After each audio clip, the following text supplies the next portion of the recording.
driveway is about 300 meters from where I'm standing to the road. There was, I think, 4 drains that had to be worked on. We put culverts in there. One's quite a decent stream. Not a lot of water in it at the moment, but in the winter time it is pumping through there. I'll show you that one soon. So this is one very small culvert that the drive goes over the top of. Basically used chain link, which is stapled to the timber, and that was just to hold the rock in, just to stop it falling out at the bottom there. I will cement this side just to protect it, because that chain link's not going to last forever, obviously.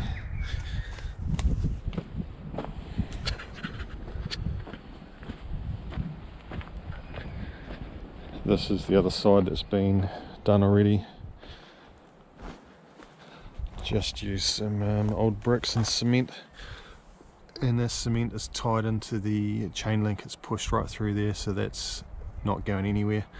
Doesn't look pretty, I know, but it only has to function, and that's going to get grown over by ferns anyway, so it'll look pretty cool around here. Not a lot of water flow coming out of this stream, but in the winter time, yeah, it really cranks. This is one of the culverts that had to get built for the drive to go over. Just yeah, cemented the sides in there, basically to stop the washout. It doesn't look like much now, but this gets a ridiculous amount of water coming down. So this stream here basically flows out of, well, you can't really see it, but there's a main valley back up in there. It's a very, very good supply of water in the winter time.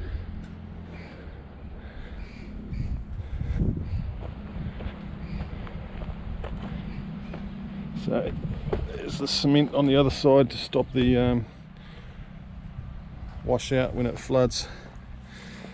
And again, it's not pretty, but hey, it works, and that's all I need it to do. So this is where the site will be for the house, just tucked in back in there, but obviously these trees have got to go. So these trees are coming out,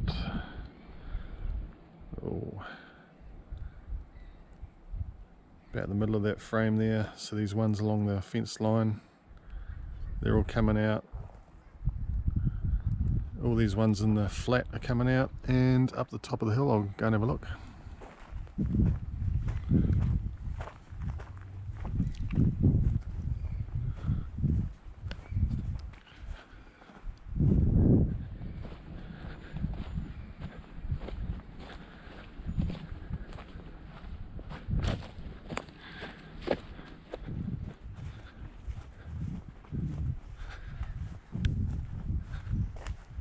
So the build site, well, there's going to be a shed here,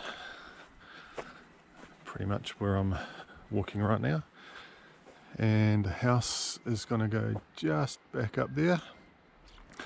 So all these pines in front are coming out. You probably can't see it, but there's just like a bit of a rise up on the top of the hill through there. So they're coming out just past that.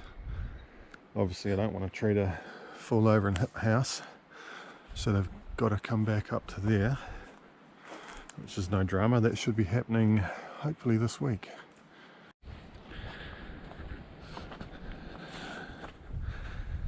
So I'm going to try and be here to film when the first tree gets taken down. That'll be quite cool. Can't guarantee that though, but it's going to be pretty awesome to see all this clear and flattened out with the digger.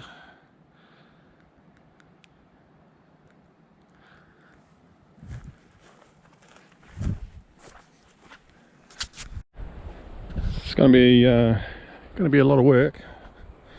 I'm just taking it one step at a time. So driveway's in. It's good to be able to drive up here, bring up materials, whatever. So now, yep, that's done. Trees are coming out. Then this will be leveled off to create a platform. Then it'll be building a shed, lining the shed. I'll be living in that for a while, and then building a tiny house.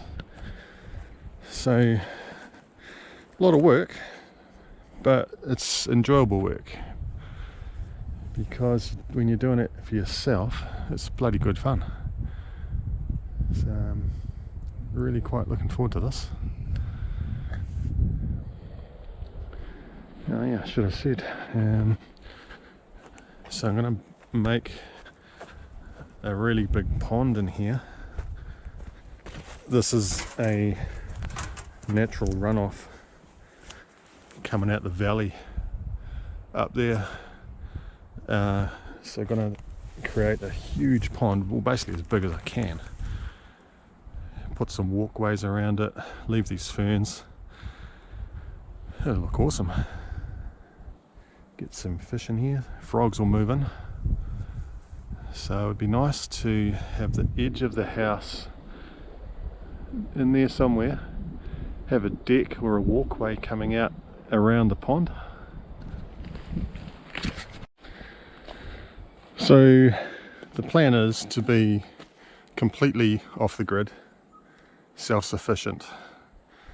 So solar power, my own water tanks, yeah, and definitely solar power. I'm not getting connected to the grid. I don't want a bar of it.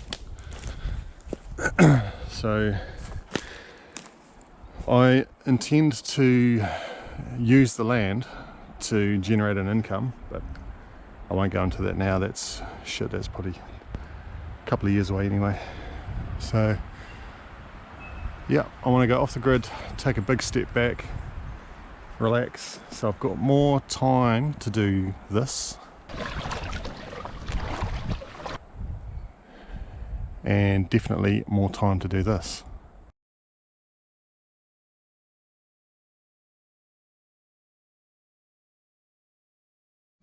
So if you're interested in watching this happen, literally from scratch, doing a off the grid self-sustainable tiny house, then follow along and see how it goes.